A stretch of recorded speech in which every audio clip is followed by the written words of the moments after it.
ఇక top news లో first topic చూసుకున్నట్లయితే ఫిరాయింపు ఎమ్మెల్యే కడియం శ్రీహరి ఇవాళ స్పీకర్ ఎదుట పార్టీ ఫిరాయింపు కేసులో విచారణకు హాజరయ్యారు.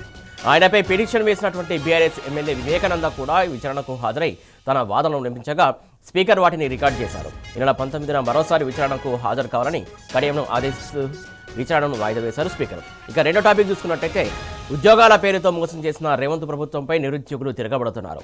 మోసానికి కేరాఫ్ అయినటువంటి హస్తం పార్టీ పేరెత్తితేనే మండిపడుతున్నారు. నమ్మించి మోసం చేసినటువంటి దగా సర్కారుపై నిరుద్యోగులు సర్వసన్నద్ధమవుతున్నారు.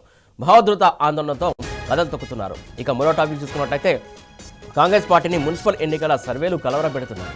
బీఆర్ఎస్ నుంచి గట్టి పోటీ ఎదురవుతుండడం హస్తం పార్టీ నేతలను ఆందోళనకు గురి చేస్తుంది. కాంగ్రెస్ అంతర్గత పోరు, రెబల్స్ బెడద హస్తం పార్టీకి సమస్యలుగా మారుతున్నాయి. ఇక నాలుగో టాపిక్ చూసుకున్నట్లయితే ఢిల్లీలో ఉన్న బెంగాలీలను అక్కడి పోలీసులు వేధిస్తున్నారని బెంగాల్ సీఎం మమతా బెనర్జీ ఆరోపించారు. బెంగాల్ నుంచి వచ్చినటువంటి ప్రజలను ఢిల్లీ పోలీసులు వేధిస్తున్నారని ఫైర్ అయ్యారు. స్పెషల్ ఇంటెన్సివ్ రివిజన్ వల్ల ఇబ్బందులు ఎదుర్కొంటున్నటువంటి కుటుంబాలను న్యాయం కోసం ఢిల్లీకి తీసుకువచ్చామని తెలిపారు. రైట్, ఇక టాప్ 1 న్యూస్ చూద్దాం ఒకసారి. రైట్, ఇక టాప్ 1 న్యూస్ చూస్తున్నాం. మళ్ళీ 19న రండి, ఫిరాయింపు కేసులో కడియంకు స్పీకర్ ఆదేశం. రైట్, ఇక టాప్ 2 న్యూస్ చూస్తున్నాం. నిరుద్యోగుల మహోద్ధృత ఆందోళన, రేవంత్ సర్కార్పై యువత సమర భేరీ.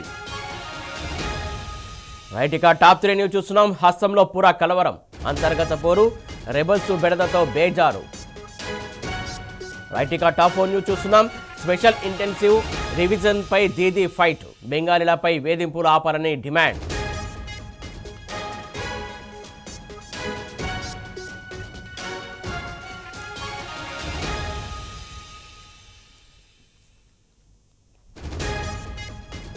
రైట్, ఇక టాప్ 1 న్యూస్ చూస్తున్నాం. మళ్ళీ 19న రండి, ఫిరాయింపు కేసులో కడియంకు స్పీకర్ ఆదేశం. రైట్, ఇక టాప్ 2 న్యూస్ చూస్తున్నాం. నిరుద్యోగుల మహోద్ధృత ఆందోళన, రేవంత్ సర్కార్పై యువత సమర భేరీ. రైట్, ఇక టాప్ 3 న్యూస్ చూస్తున్నాం. హస్తంలో పూరా కలవరం, అంతర్గత పోరు, రెబల్స్ బెడదతో బేజారు. రైట్, ఇక టాప్ 4 న్యూస్ చూస్తున్నాం. స్పెషల్ ఇంటెన్సివ్ రివిజన్ పై దీదీ ఫైట్, బెంగాలీలపై వేధింపులు ఆపాలని డిమాండ్.